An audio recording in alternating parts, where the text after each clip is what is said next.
Tuh. Oke, balik lagi di nyinyir, gak nyinyir demam. Kali ini kita konsultasi lagi nih.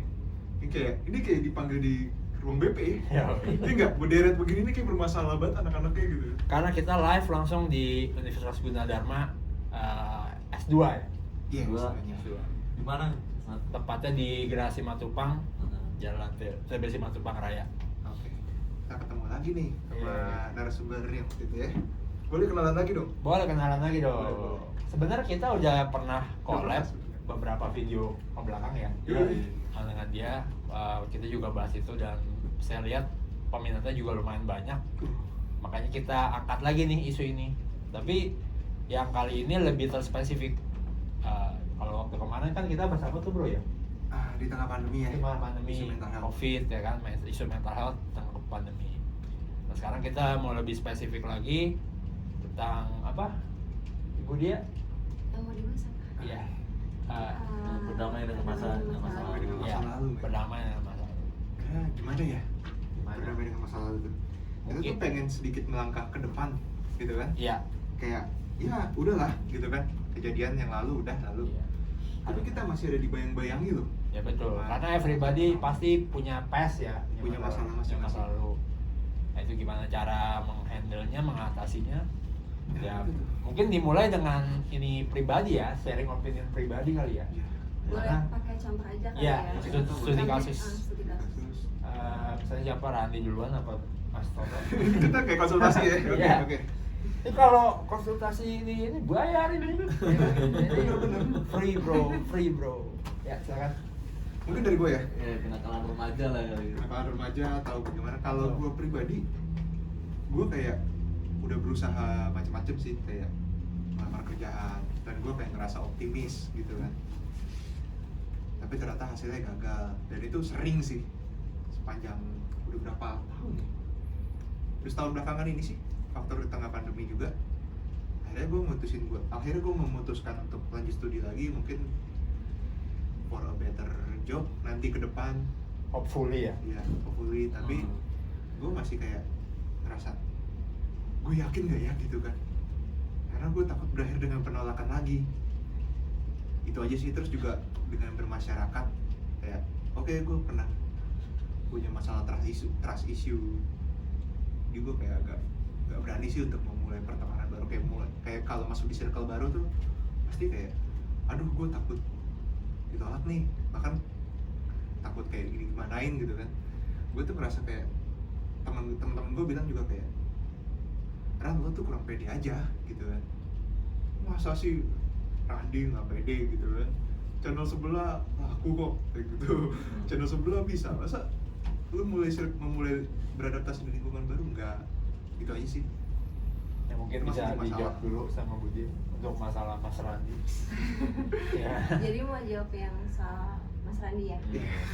Itu kan tadi masalah soal kerjaan ya. Iya, Berarti betul. jadi kayak Awalnya kerjaan dulu. Awalnya kerjaan. Jadi istilahnya ini tuh kejadian pengalaman yang tidak mengenakan kan saat gagal dalam Iya.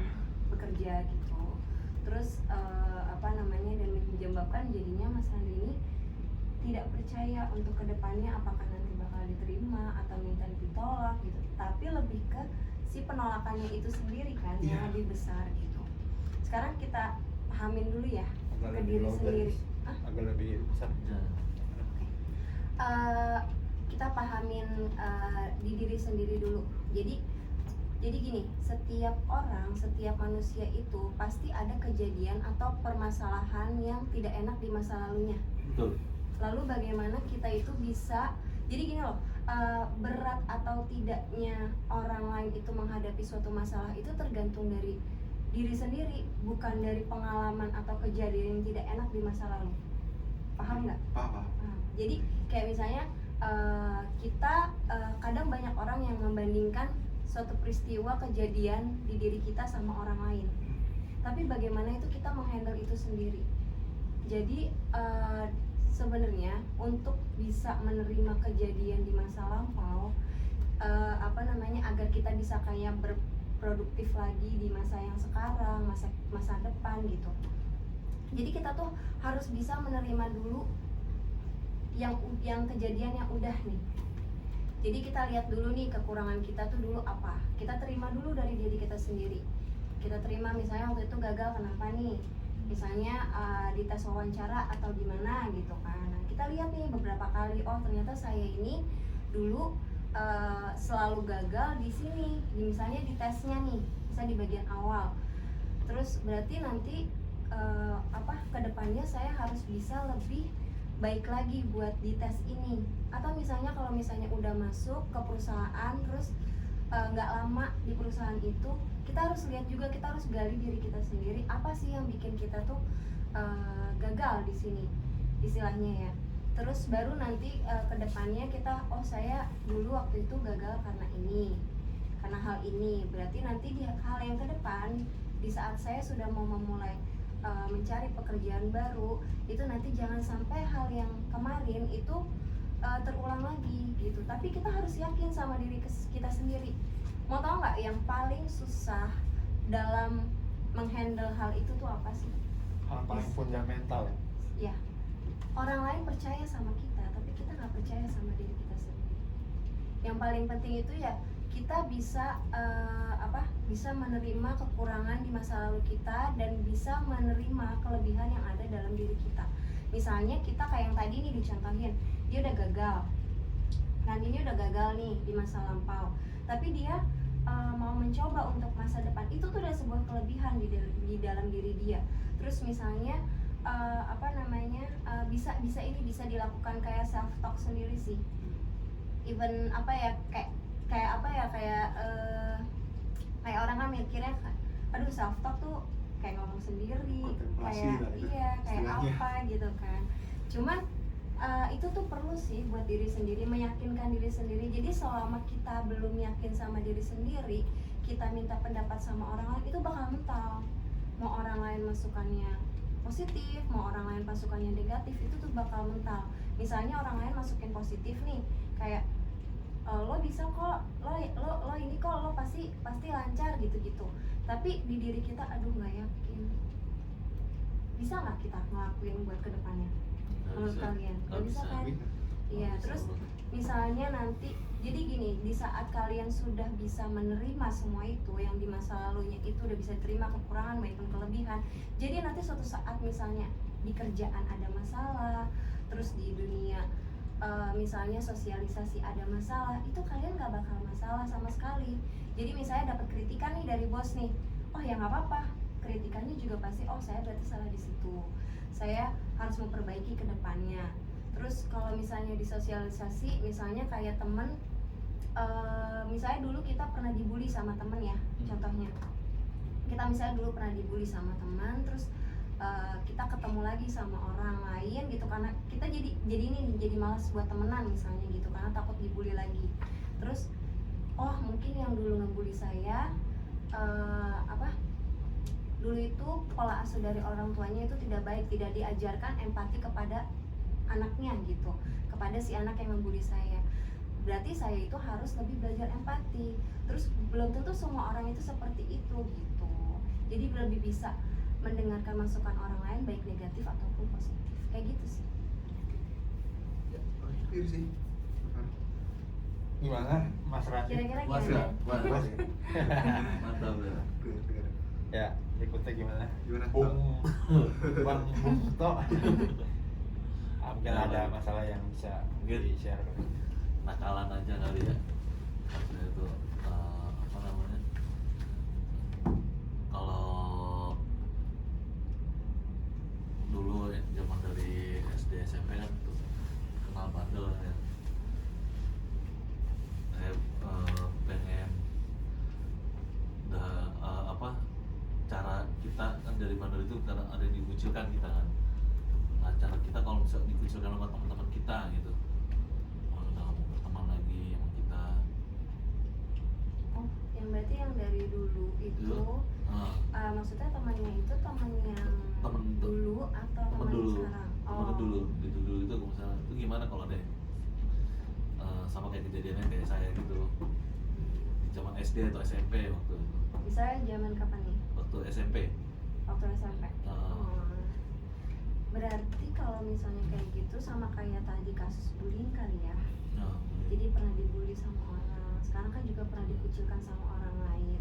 Berarti sama kayak tadi, kita juga harus melihat dulu kenapa nih kita bisa dikucilkan sama orang lain. Misalnya dulu kitanya apa nih bandelnya, misalnya kita suka iseng sama temen gitu kan, tapi isengnya berlebihan, mungkin menyakitkan hati orang lain. Misalnya kalau misalnya emang kita menyadari itu, misalnya kita kayak menyakiti hati orang lain gitu, kita coba ini deh bisa nggak kita bisa minta maaf sama itu orang. Kalau misalnya kekhususan ya, kayak lebih ke satu orang. Terus kalau misalnya kayak kita udah bisa memaafkan minta maaf sama orang lain, otomatis kan kita juga bisa memaafkan apa yang sudah kita lakukan dulu. Jadi emang harus maafin diri kita dulu nih. Kita maafin, oh dulu saya bandel, wajar lah anak-anak masih bandel gitu kan. Tapi saya bisa berperilaku yang jauh lebih baik ke depannya gitu. Terus misalnya kita mau lebih bersosialisasi sama orang yang baru, itu kita lihat di masa ini tuh kita tuh buruknya di mana. Nanti di kedepannya untuk sosialisasi kedepannya kita harus menghindari hal yang tidak disukai orang pada saat itu, kayak gitu. Tapi kalau misalnya emang kepengen masuk ke lingkungan yang lama, yang teman-teman yang ngucilin ya, itu sebisa mungkin kita cari dulu apa penyebabnya di diri kita, terus kita maafin dulu diri kita sendiri. Setelah kita maafin diri kita minta maaf sama orang itu. Misalnya kita menyakiti orang itu, tapi di saat kita sudah maafin diri kita nih, kita harus bisa menerima respon positif atau negatif dari orang tersebut. Jadi mau nggak mau, jadi kalaupun emang orang itu sudah tidak mau dekat sama kita, ya udah, yang penting kita udah lega nih, masa lalu kita udah teratasi, ya udah gitu kan. Tapi kalau misalnya bagusnya, kalau misalnya mereka oh ya udah nggak apa-apa gitu, terus ditanya masih boleh bareng nggak gitu, kalau misalnya emang mereka agak jarak ya nggak masalah gitu. Yang penting masa lalu kita itu udah teratasi gitu. Lu kalau balik ke lingkungan yang lama misalnya masih negatif, lu siram bensin aja bos. Lu acak-acak aja lu.